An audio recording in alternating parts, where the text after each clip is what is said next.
Olá pessoal, Gildo Moraes aqui, professor de História do Colégio Curso Aplicação Taquara. E no nosso encontro de hoje a gente vai falar dos principais pontos sobre esse nosso primeiro tema aí, ó, cidades passado e presente, né?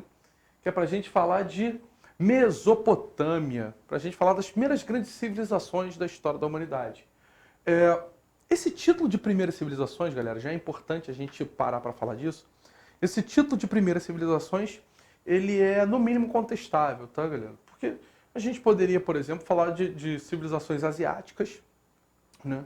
A gente poderia falar de civilizações do Oriente Distante, como a China, e a gente ainda assim estaria falando de tempos históricos muito próximos, né? Então cristalizou-se a ideia de que na Mesopotâmia a civilização iniciou, mas de uma maneira geral as civilizações foram aparecendo no planeta com o passar dos tempos. Mas nós vamos focar aqui no que a gente chama de história da Antiguidade Oriental, né? que são as regiões da Mesopotâmia. Para facilitar nosso estudo, a gente já parte para cá, ó, modo de produção asiático. Por que isso facilita nosso estudo, professor? Porque o modo de produção asiático é comum a todas as civilizações da Mesopotâmia, né? Além delas, o Egito também vai utilizar o modo de produção asiático. Então, se a gente entender o modo de produção asiático, a gente entende toda a cadeia de funcionamento de todas essas civilizações. E aí, depois, a gente separa um tempinho muito rápido para ver algumas características específicas de cada uma dessas civilizações. Tudo bem? Então, vamos ver aqui os primeiros pontos, né? Modo de produção asiático, exploração de recursos hídricos. Galera, essas civilizações vão nascer próximas a rio. Mesopotâmia, inclusive, significa região entre rios, mais especificadamente entre o rio Tigres e o rio Eufrates. Deixa eu ver se eu acho um mapa aqui para vocês. Olha lá, ó. Entre o rio Tigres e o rio Eufrates. Então, se você ver aqui, ó, o rio Eufrates aqui, ó, tá vendo? O rio Tigre, esse espaço, ó, entre esses dois é que compõe a região do Crescente Fértil. Obviamente que essa região se estende lá até o Egito, que por sua vez, né, nasce ali na beira do rio Nilo. Tudo bem? Se você pegar, por exemplo, a civilização chinesa, ela vai nascer à beira do rio Amarelo e do rio Azul. Se você pegar a civilização indiana, ela vai nascer à beira do rio Ganges, se eu não me engano, né? Então essas civilizações, de uma maneira geral, né, essas primeiras civilizações vão depender muito desses recursos hídricos, né? Porque eram inclusive civilizações de regadio, que se utilizavam desses recursos hídricos para regar suas plantações. Segundo ponto lá, galera, ó, Estado proprietário da terra. A terra era completamente do Estado, ela toda pertencia ao Estado, qualquer que fosse o modelo de Estado adotado, mas ela pertencia ao Estado. Trabalho compulsório coletivo. Isso aqui, pessoal, você escuta muito falar lá na Idade Média. É a corveia, né? É o trabalho compulsório. Às vezes trabalhando nas terras do Estado, às vezes não, trabalhando sempre na terra do Estado, porque o Estado era dono da terra, mas digo, às vezes trabalhando em obras do governo, às vezes trabalhando no exército, quando era nenhum nem outro, trabalhava em terras do Estado e ficava com uma parcela da produção. No caso do feudalismo, que é onde você ouve mais falar de corveia, né, a coisa está mais relacionada à terra como pertencente ao senhor feudal. Aqui pertencente ao Estado, mas aí a servidão, o trabalho compulsório é o mesmo. Tudo bem? O servo paga ao Estado uma taxa para trabalhar na terra, ou seja, um pedaço do que ele produz fica para o Estado. A agricultura agropecuária é a base da economia, obviamente, né? Nações com maior potencial agrícola, principalmente, a pecuária vem logo atrás, né? Mas países com maior potencial agrícola eram nações muito mais poderosas. A gente vai ver isso, por exemplo, no caso dos egípcios, né? É natural que essas nações fossem ligadas à agricultura no primeiro momento, né? O trabalho escravo foi muito utilizado, né?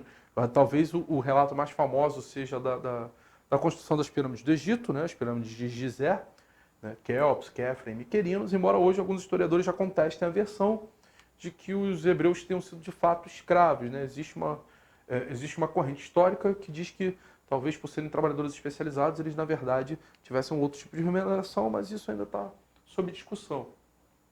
Eram politeístas, acreditavam em vários deuses, com uma exceçãozinha aqui, ó. Essa inclusive é uma característica especial do povo hebreu, tá? O povo hebreu é o primeiro povo monoteísta do planeta, acreditam em Yahvé, né? Que é Jeová, traduzido para o português. O Estado era teocrático, então havia uma mistura entre religião e política, né? O líder político também era o líder religioso, né? Autoritário, obviamente, né? O poder era centralizado e era exercido de forma violenta, e burocrático. Havia uma estrutura de Estado, né? Havia funcionários públicos, havia indivíduos que participavam junto com o monarca, né? Junto com o líder da administração do Estado. Sociedade absolutamente hierarquizada, a hierarquia era muito clara, né? Vai variar muito pouco, mas você tem lá em cima sempre uma casta privilegiada de sacerdotes e militares. Essas normalmente são as castas privilegiadas. No meio você vai ter comerciantes, né? Abaixo de comerciantes, os trabalhadores livres, né? Artesãos, pedreiros, olheiros, pastores, né? Agricultores e tal. E lá embaixo, como sempre, os escravos, né? E estamental, galera, porque não havia mobilidade social, né? Ela era dividida em estamentos, ela era dividida em estratos. Então, dificilmente você trocava de classe social, né? Como eu falei para vocês, as civilizações que a gente vai estudar, né? Elas se referem aí ao Oriente, ao Crescente Fértil, né? Todas elas vão nascer aqui, né? A gente tem inclusive as primeiras cidades, o Eridu, Ur, Kish, né? Todas essas cidades vão crescer, vão se desenvolver nessa região. Se chama Crescente Fértil justamente por causa do potencial agrícola dessa região, né? O que hoje, não sei se vocês conseguem identificar legal, mas hoje seria ali o que é a Península Arábica, né? Hoje ali, ó, aqui nessa região, é o que hoje seria o Estado de Israel, Líbano, e aí você vai ter o Egito, como é o Egito até hoje, né? Embora uma porção menor, mas o Egito, norte da África, aqui é a Península do Sinai, ó, né? Esse pedacinho, esse dentinho aqui é a Península do Sinai, né? Esse aqui é o Golfo Pérsico, tá aqui e tal. E aqui seria o Irã, o Iraque, a Síria, né? Essas regiões correspondem à antiga Mesopotâmia, né? Galera, um comparativo aí de pirâmides sociais, né? As pirâmides sociais da Mesopotâmia, né? E a pirâmide social das sociedades da Mesopotâmia, desculpa, e a pirâmide social egípcia. Você vai ver que a mudança é muito pouca, né? Lá em cima você tem o patese, né? O imperador, o líder, o chefe. No caso do Egito você tem o próprio faraó e a família real, né? Logo abaixo, sacerdotes, olha lá, num grau igual de importância social.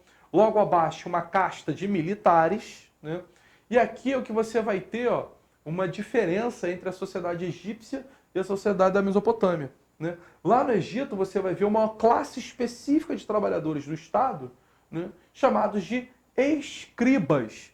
Tá certo, galera? Os escribas, a gente vai ver isso mais pormenorizadamente à frente, mas os escribas, eles possuíam o controle da escrita, né? Era a galera que sabia ler e escrever com muita facilidade, com muita tranquilidade. O que na época era muito complexo, né? Você tinha, sei lá, 6 mil letras, né? no alfabeto egípcio, né? No nosso nós temos 23, né? Então você passava uma vida inteira aprendendo a ler e escrever. Justamente por conta disso, os escribas eram uma classe do Estado privilegiada, né? Você não vai ter essa classe de escribas na Mesopotâmia. Aqui você vai ter os felas, né? Os servos do Estado, nós já falamos a posição dessa galera. E lá embaixo, né? Os escravos por dívida ou por guerra. Tudo bem, galera? Comparativo aí das pirâmides sociais. Mesopotâmia, né? Que a gente pegou aí no primeiro momento. Olha lá, ó, região entre rios, né? Meso, inclusive, é um prefixo que significa no meio, né? Mesoamérica, Mesopotâmia, né? Fica no meio entre duas coisas. Os rios, como eu falei para vocês, o Tigres e o Eufrates, Tigres, acho que o próprio nome já diz, Eufrates se refere, em escrita antiga, significa aquele que traz a bênção, né? Aquele que carrega a bênção, porque os rios davam fertilidade às margens próximas, né? Embora o clima e a vegetação fossem desfavoráveis, o aproveitamento do rio atraiu bastante povos. Na verdade, se você puxar pela memória, você vai lembrar que o clima é semiárido, né? E na maior parte das regiões, o clima é pedregoso, né? Difícil o desenvolvimento da agricultura. Isso vai marcar, inclusive, os antepassados dos fenícios, né? Os antepassados dos libaneses. Mas as regiões próximas ao rio Tigres e Eufrates eram regiões extremamente férteis.